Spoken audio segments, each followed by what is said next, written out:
Eto nga pala ang mga kaganapan sa All-Star Games 2025. Alam ko maraming nag-aabang sa inyo sa vlog na to, kaya naman tara guys, isasama ko kayo na para na rin kayong andito. For today's vlog, aalis na nga tayo papunta sa Smart Araneta Coliseum. Mabuti nga at hindi pa umuulan dito sa Pampanga, pero maya-maya makikita nyo napakalakas ng ulan. Nung pag-alis kasi namin, medyo nakatirik pa yung araw dyan, kaya medyo mainit. Si Mr. Castro nga, medyo masakit yung lalamunan niya. Buti na lang talaga meron kaming baon itong lozenges from Dermaid. Parang candy to guys na sinisip-sip tapos may herbal extract yan. Anyway, ito nga pala yung sinasabi ko sa inyo na biglang bumuhos yung malakas na ulan. Nakatulog nga ako sa biyahe dahil sa panahon, pero fast forward na natin, nandito na nga pala kami sa Cubao. Buti na lang nga at ready kami kasi nagdala talaga kami ng malaking payong. Iniwan lang namin yung mga gamit namin dito sa room na to para hindi na namin dalhin sa Araneta. At eto nga pala yung outfit ko ngayong ASG, lahat yan TikTok shop lang. Papasok na nga pala kami dyan, wala kaming mga physical ticket dahil nga screenshot lang yan. Dahil sa Ticketnet lang din naman kami bumili. At eto na guys, papunta na tayo sa exciting part. Tara, pasok na tayo dito. At pagpasok ko nga dito sa mismong Araneta, grabe, bumungad agad sa akin itong mga banner ng Don Bell. Hindi pa naman nag-uumpisa, kaya naman lumabas muna kami ulit para makabili ng pagkain. Para maya-maya kapag ka nag-umpisa na, hindi na kami lalabas muna. Pagbalik nga namin dito, binuksan na nila lahat yung ilaw kasi mukhang mag-uumpisa na. Eto namang si Mr. Castro, pinakalaki niya yung popcorn niya. Kala niya yata manonood siya ng sine.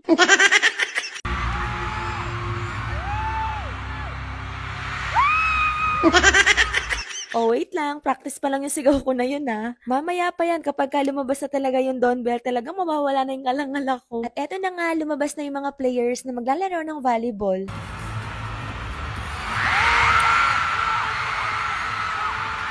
At grabe no, dinig nyo ba? Sobrang lakas ng sigawan na lumabas na si Bini Mika. Nag-uumpisa na nga yung men's volleyball, ang kaso lang biglang napukaw yung attention ko sa iba. Bigla kasing sumulpot si Ralph, Dustin, AZ at saka si Bianca. Alam ko kung nanonood kayo ng PBB collab, napanood nyo sila. Nakakatuwa lang kasi nandito rin si Vince, si Emilio at saka si Michael. Nandito rin si Cyril at saka si River, pero si River mamaya pa yun sa basketball. At grabe, sobrang unexpected na itong mga susunod na nangyari kasi tignan nyo naman, eto na ba yung Big Four? Basta big winner ko dyan yung naka-gray.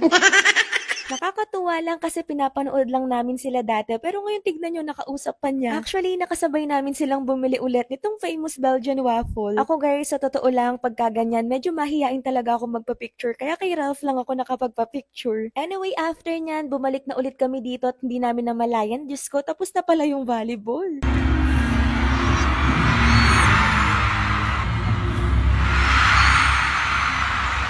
I-fast forward na natin kasi nandito na tayo sa main event dahil nga ito talaga yung pinakahihintay ko. Kumapit na kayo kasi dito na rin lalabas yung Don Bell. At hindi namin alam yung mga nagpa-perform na to, yung mga team na pala ni Donnie.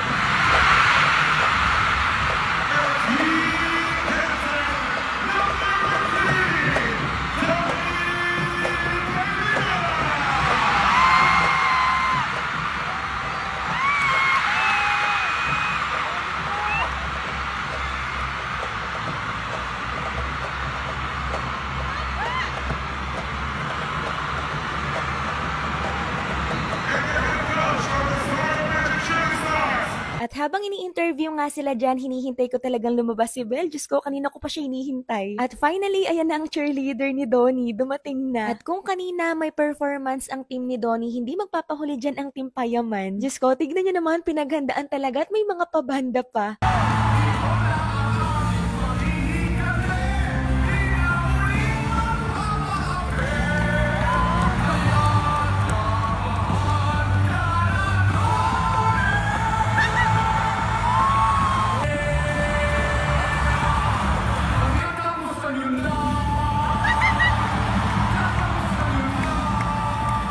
Grabe, sobrang solid ng performance nila kung kasi talagang pinaghandaan nila. Pero mas grabe to, Diyos ko, magkadikit na sila, hindi pa sila nag-kiss. Charot.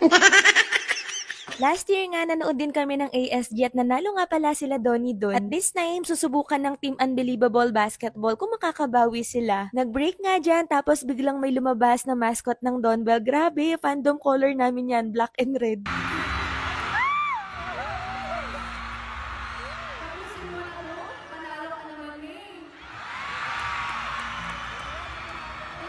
Diyos ko, grabe talagang magpakilig tong dalawa na to. Alam niyo ba kung ano yung nagustuhan ko sa dalawang yan? Napaka-low-key nila. Lalo na sa relationship nilang dalawa. Kunwari, hindi na lang natin alam na magjowa na sila, ha? Charot.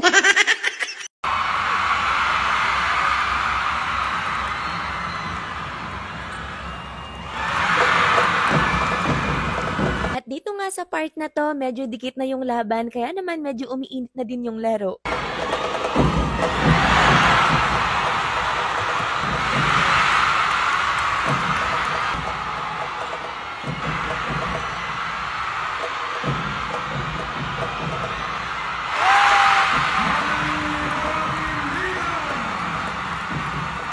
Grabe, sobrang nakakakaba nga dyan kasi konti na lang talaga matatapos na yung oras.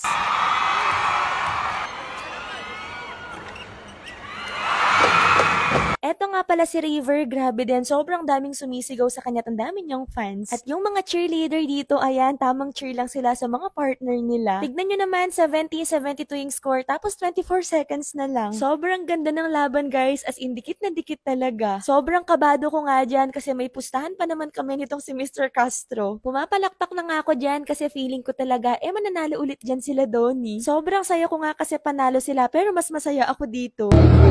Hi, Kimmy Castro! How are you? Hope you're doing well dyan. And last, but definitely not the least, Donnie Pangilinan! Tinawag na nga din yung Mythical 5 dyan at ayan, kasama nga pala si Donato. At after ng performance nila na to, lumabas na nga rin pala dyan yung Beanie, yung pinakihintay ng marami. O siya, hanggang dito na lang muna for today's vlog. Sana nag-enjoy kayo. See you on our next vlog. Bye! Mwah!